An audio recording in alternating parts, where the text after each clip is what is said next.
So our next quilting tutorial is going to be on urban grid. After doing complicated quilts for the last few weeks with triangles and lots of applique and fussy cutting, I thought I would pick one that we need to make that would be on the little bit simpler side. So this one, you'll see, has no triangles, no applique, all straight pieces.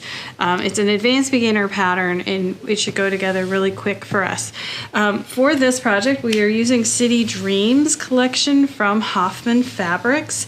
It's actually a mix of the City Dreams collection with some of their other coordinates, and I think that's what makes this a very rich and fun looking quilt, is it has a lot of different things going on.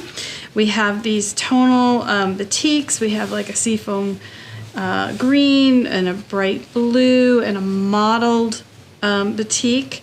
Then we get into this digitally printed kind of mottled green piece. This is from Spectrum. This is called Floral Wonder. Then we have another batik, another mottled batik. This one just, it has so much color and movement in it. It's so pretty. We have blue. So we have a lot of the batiks to kind of break up these. Here we get into these very wild, busy prints that are just so pretty, which are going to be very they're going to showcase in this quilt quite a bit because we're not cutting it up into little pieces. So we have this really pretty mandala, this subway tile in red. They've done this in multiple colors. We have a gold one over here. It is such a fun print to use in quilts. You'll see it in some of our other quilts as we get going on some more of these tutorials. Then we have this. This is the buildings. It is just a motley of buildings. Let's open this one up a little more so you can see. It's just a really fun print. So that is that one, my little letters. Then we have this digitally printed, looks like traffic at night where the lights start blurring. So there's that. Another just fun, pretty mandala print. But this is a really fun one. This is another Spectrum. Oh, this is Floral Rhapsody. So these are all Hoffman. And there's the subway tile in gold. And then we have the mottled black and cream. The cream is the background and the black is the binding. So let's put these all back out. So this is going to be urban grid. We're going to get started here on the cutting. And then I'll show you some tricks on how to keep everything organized while you're piecing this braid, this woven look to it. And so we're going to go get that started. All right, so I'm going to start cutting our urban grid quilt. And before I did that, I went through, because this is a very fun quilt, but every shape has a different size and you have to sew them in the right order or you're gonna have to be doing some ribbing. So what I did is I went through the cutting and I created a sticker for each part. So all of the A 5.5 by 6, I'll put a sticker on top. All of the C 2.5 by 15.5, I'll put a sticker on top. Then when I go through all the piles to pull the pieces I need from the instructions, it'll go quick and easy and I will just sew right along. So this is a little work up front, but these are these little round stickers you can get for like garage sales, or you can buy them in this Staples or at the office supply store. You can buy a whole box of them, which I use here in the studio all the time to label my fabrics. So we're going to go ahead and get cutting and labeling.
So this one has a pretty big print to it, so I'm gonna fussy cut the pattern before I cut the strips so that they don't go all wonky, kind of like how you do a plaid.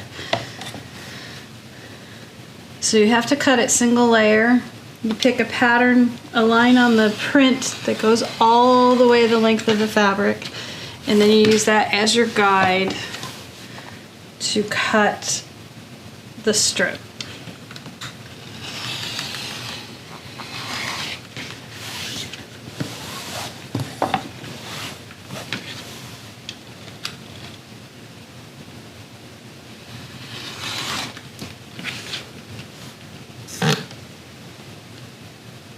Unless you do what I did, which was I screwed it up at the end.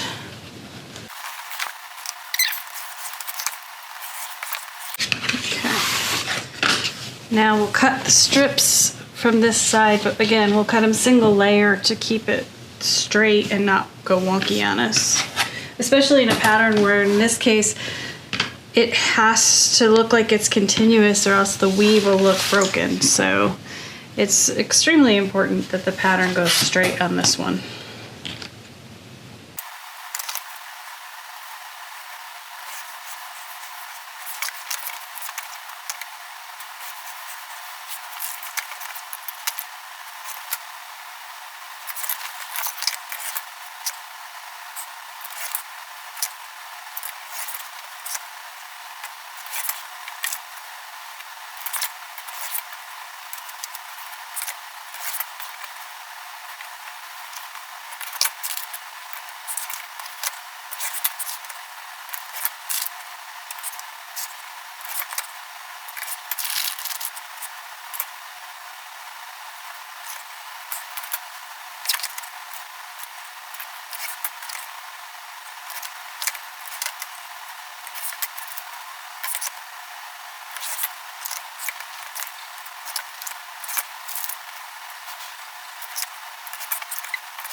Alright, so we have everything all cut and labeled, and we're ready to just start laying these out into borders. And then we'll, after we do the borders, there's 4 borders, then we'll do the center weave. So we're going to just follow the directions and go A, these are all A's to all these different pieces, and it's the mirror on the other side. So we'll get started.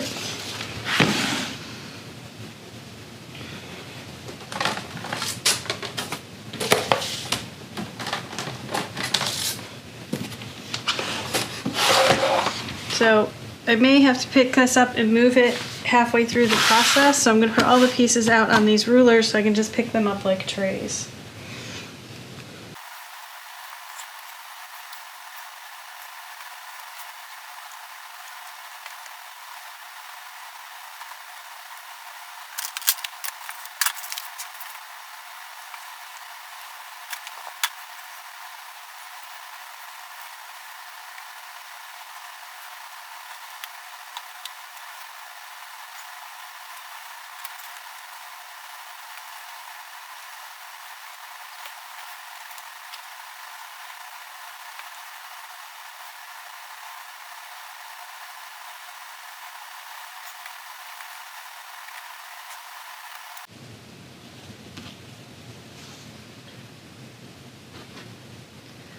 Alright, so I have laid these out background strip, background strip, background strip. They are mirror image of each other, and that'll make the left side and the right side. So I'm gonna go ahead and sew the cream to the print and sew them together so we have the two side borders, and then we'll be back to do the top and bottom border.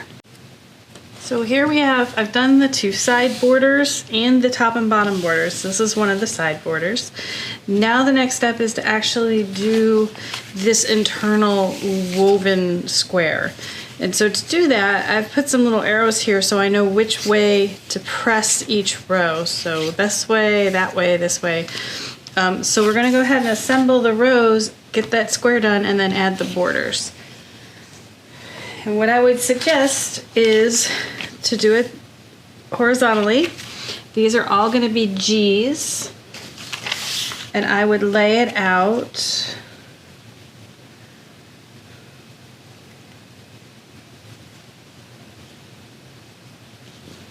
that's one, and this is where these little stickers are awesome because they make it much easier to grab the pieces.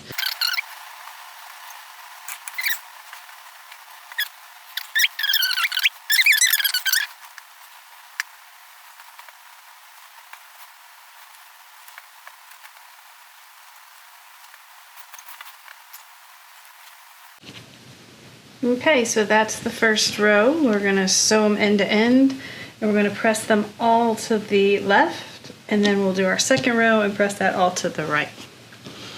And we'll just keep building up the center.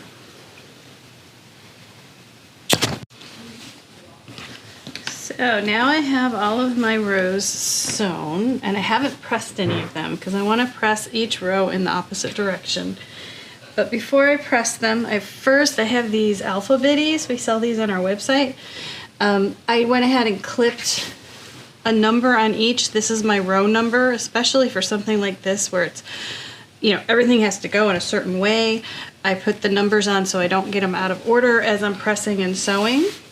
But before I press and sew, what I would recommend is you sew all your rows following the pattern, and then you lay it out on a design wall or somewhere that you can check everything and make sure that all of these are going the right way, that you don't accidentally, flip this where these aren't going to match anymore or these won't match.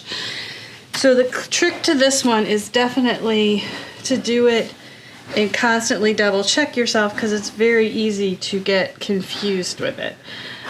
So now that I have all these rows and I have them marked, I'm going to start pressing.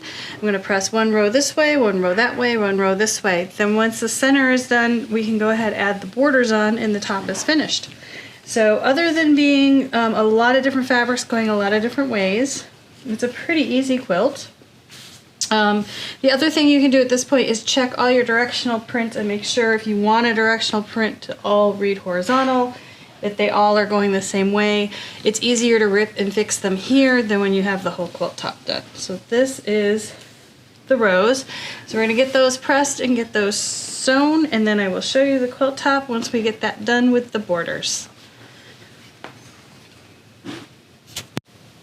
So here is our Urban Grid quilt top all ready to go to the quilter.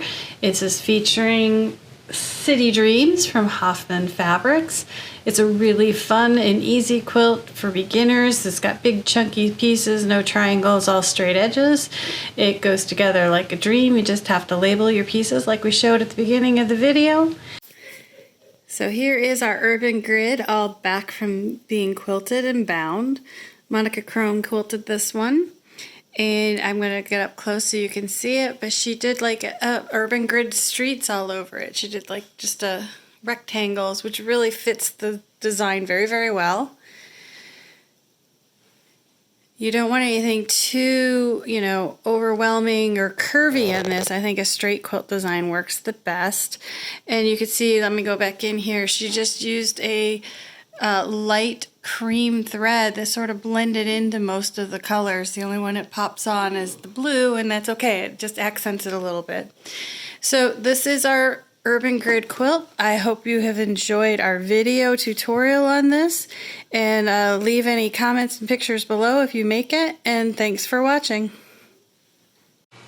I I hope you've enjoyed this video, and if you have, make sure you like and subscribe below. You can find the Whimsical Workshop on our website, thewhimsicalworkshop.com, and that has all links to all of our other social media platforms.